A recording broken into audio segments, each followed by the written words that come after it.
One of the most strange and surprising aspects of Crime and Punishment by Fyodor Dostoevsky is that our protagonist, Rodin Romanovich Raskolnikov, the murderer who kills a pawnbroker woman and her sister and takes their money, is never repentant, despite the fact that this murder leads him to complete ruin. It undermines him psychologically, it tears him apart. He's racked by guilt. He's tortured and tormented by being at the center of the investigation for the murderer. He eventually confesses and is sent to Siberia, but he does so unrepentant. And it's that unrepentance, it's that attitude of Raskolnikov, his philosophy that he embodies, that I want to explore in this video, this fourth video in my 5-part series on Crime and Punishment. In this fourth video, we're going to look at the second meeting between Raskolnikov and Sonia. In the first meeting between Raskolnikov and Sonia, Raskolnikov promised that in their next meeting, he would tell Sonia who the murderer was. And it's in this second meeting where Raskolnikov makes his full confession to Sonia. Sonia is his friend. She's a prostitute. Raskolnikov has shown a lot of kindness to Sonia. And Sonia is a very religious girl. And she's shocked, she's horrified to hear from Raskolnikov that he's the murderer. And she wants to understand, how is this possible? How could this be? And so he explains. Here's the thing, he says. I wanted to become Napoleon. That's why I killed. Do you understand now? No, Sonia whispered innocently and timidly. But speak, go on, I'll understand everything. You'll understand. Well, all right, we'll see. He fell silent for a long time. The thing is, I once posed this question to myself. What would happen, for example, if Napoleon were in my place, and if to begin his career, there was no Toulon, no Egypt, and no crossing Mont Blanc? Instead of all these beautiful and monumental things, there was merely some ridiculous old woman, a civil servant's widow, who moreover must be killed so he could steal money from her trunk. Well, would he dare to do it? Well, I'm telling you that I spent a terribly long time suffering over this question, as a result of which I became extremely ashamed when at last I guessed somehow all of a sudden that not only wouldn't he be repulsed, but it wouldn't even have entered his head that this wasn't colossal at all.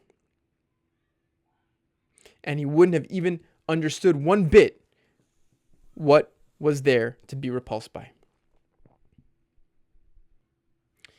And a key word which jumps out at us from this paragraph and is a key word to follow throughout the book as we trace the contours of this character of Raskolnikov is the word of shame.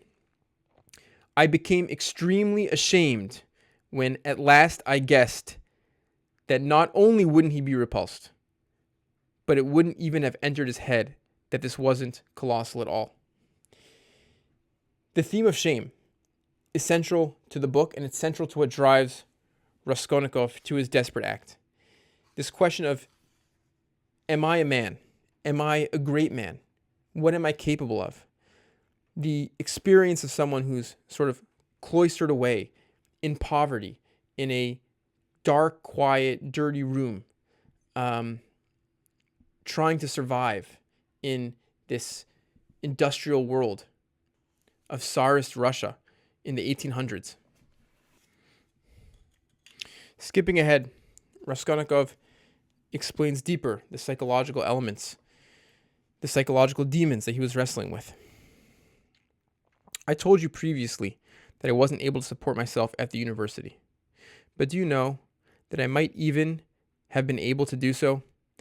My mother would have sent money for the required fees, and I could have earned enough for boots, clothes, and bread most likely. There were lessons to give. I was offered half a ruble for each. Razumikhin's working. But I turned spiteful, and I didn't want to do it. Turned spiteful precisely. Then, like a spider, I took refuge in my corner. You were in my lair, you saw it. Do you know, Sonia, that low ceilings and cramped rooms oppress the soul and the mind?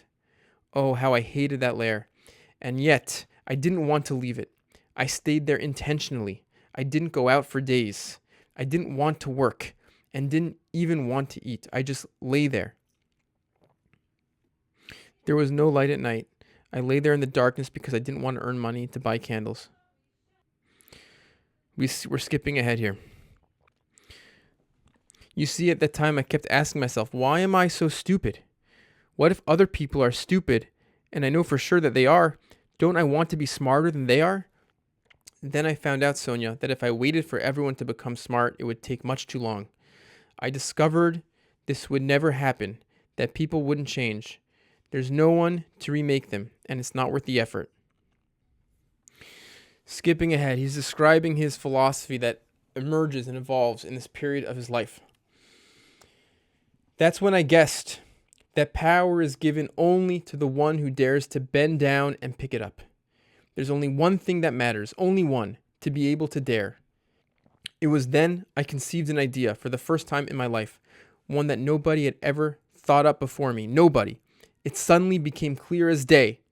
How could it be that up to now not one person had dared or dares, while bypassing all this absurdity, simply to seize it by the tail and heave it to the devil? I wanted to dare, and so I killed. I only wanted to dare, Sonia, and that's the whole reason. Of course, we know, and Raskolnikov knows, that this brash act has ruined him. It's undermined him. It's destroyed his life, and he's on the verge of being caught. And he's unable to maintain relationships. He's unable to face his family anymore. He feels sullied and undermined by his act. And so the question becomes, what does this say about his philosophy? Is his philosophy wrong? Is he wrong to be thinking in terms of these higher and lower men? This Nietzschean concept of the Superman who dares to be a lawgiver and not follow the law? His answer is emphatically no. It doesn't undermine his philosophy. It only showed that Raskolnikov was not one of these higher men. He says, Sonia, do you really think I went like a fool without thinking? I went like a clever man, and that's just what destroyed me. Do you really think I didn't know, for example, that if I started to examine whether I had the right to take power, that meant, of course, that I didn't have that right? Or that if I pose the question, if a person is a louse, then of course that person is not a louse for me, but is a louse for someone to whom that question never occurs, and who acts without asking questions. If I agonized for so long about whether Napoleon would have advanced or not, then clearly I was not a Napoleon. It's not a coincidence that this chapter happens on the heels of an extremely critical, important chapter in the book. This confession is possible because in the last chapter, in the previous chapter, for the first time in the book, Raskolnikov finds his voice. He speaks up in a way which manifests his will in a positive way. In the previous scene, Sonia is at a gathering for the commemoration, the funeral of her father who has recently died of apparent suicide.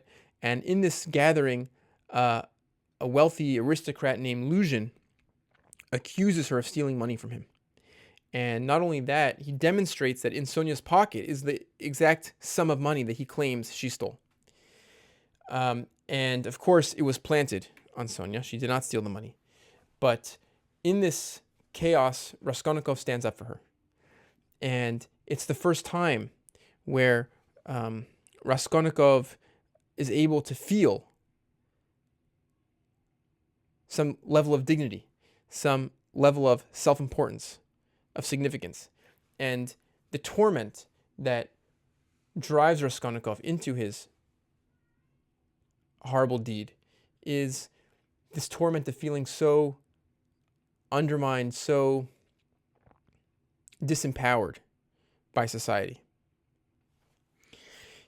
Raskolnikov mentions the dreams he was having. We know about at least one of the dreams he was having. We're told early on in the book about a dream Raskolnikov has before he committed the murder. A dream from which he wakes up in a cold sweat. And it's a dream of some drunk peasants beating a horse to death. And he sees a child, a little boy, crying to his father. "Papa, Papa," the boy cries to his father. "Papa, what are they doing? Papa, they're beating the poor horse." Let's go, his father says. "They're drunk, misbehaving, those fools. Let's go, don't look." He tries to lead his son away, but the boy breaks from his father's arms. Beside himself, he runs toward the horse. But the poor horse is on her last legs. Gasping for breath, she stops, then tries to pull again, about to drop. What Crime and Punishment understands is that there's this profound ecstasy in violence. That these violent acts, these outbursts of sort of losing oneself in the blood, in the suffering, in the oppression, is a peak human experience. And there's two sides to it. There's the side of the drunk peasant beating the horse to death. And there's the side, of course, of the horse and the young child who has empathy for the horse. And both those threads are essential in making sense of the human experience and the human drama. People who go to war, I know many people who've been to war. They will tell you, they will testify, there is an ecstasy in war. War is a peak experience. There is nothing like it. There is something wonderfully addictive and attractive to that kind of violence. But also, the other side of that coin is there too. And part of the story of human life, the story of crime and punishment, is navigating both sides of that coin, is finding yourself on one side and then finding yourself on the other, empathizing with the victim after being carried away as the oppressor.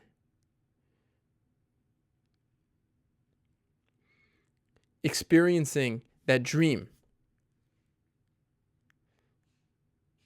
from the perspective of the murderer and the perspective of the murdered. As I mentioned from the very beginning, Raskolnikov is not repentant. He doesn't change his philosophy. He just comes to the conclusion that he is not one of these supermen. He's not one of these Napoleons. Towards the very end of the book, Raskolnikov is about to be sent to Siberia for his crime, for years of penal labor, and his sister embraces him. Large tears were flowing down Donya's cheeks. "You're crying, sister, but are you able to give me your hand?" "Did you really doubt that?" she says. She embraced him firmly. She says to him, "Aren't you washing away half your crime by going to accept your suffering?" she cried, squeezing him in her embrace and kissing him. And Raskolnikov responds, "Crime? What crime?" he exclaimed suddenly, in an abrupt fit of indignation. "That I killed a vile, malicious louse, an old moneylender, needed by no one. To murder her would pardon 40 sins. She used to suck the lifeblood out of the poor, and you call that a crime? I don't think about it, and don't seek to wipe it away. Everyone's pestering me on all sides, saying, 'It's a crime, a crime.' Only now do I see clearly the full absurdity of my faint-heartedness, now that I've resolved to face this unnecessary shame." Skipping a bit, Donya says, brother, what are you saying? But you shed blood." Donya cried in despair. Raskolnikov, "Which everyone sheds, which flows and has flowed on earth like a waterfall, which has been poured out like champagne, and for which they crown people on the Roman Capitol and designate them benefactors of mankind. Just look more carefully and you'll see. And we'll stop there. Raskolnikov doesn't believe in God. And because he doesn't believe in God, he doesn't believe in good and evil. He doesn't believe in right and wrong. He looks at history and he says, bloodshed and murder is the norm. Human beings are no different from any other animal in the animal kingdom, subject to the laws of natural selection and Darwinism. And any story we tell ourselves about good and evil, right and wrong, God, heaven and hell, the devil, is all nonsense. It's all nonsense. And redemption for Raskolnikov, living to one's fullest potential, is being able to see through that, is being able to be beyond that, beyond good and evil. And Raskolnikov's downfall, what he learned about himself, his tragedy, is that he found that he was not beyond good and evil, that he agonized over these questions, that he wondered to himself, is she a louse? Is she not a louse? Do I have the right to kill? Do I not have the right to kill? Is what makes him not a Superman, is what entraps him in this relative world of right and wrong, of good and bad, of what to do, of free will, of morality. He found out that he is not able to see through those things, which he knows are so false, which he knows are so unreal. To become the Superman is not to become cruel. It's not to become evil. It's to be in a place where those questions don't register. To become the Superman is not to become a murderer. That was Raskolnikov's mistake. To become the Superman is to achieve a place of freedom and flourishing, which doesn't speak the language of right and wrong anymore, of choice, of free will, of what to do, of weighing decisions, of shame, of am I a real man? It's to be beyond all those things and to live in the raw immediacy of life. And Raskolnikov tells his sister that maybe he'll be able to find that in Siberia. Maybe he'll be able to get there, to achieve that through his suffering. And that's the note on which the book ends.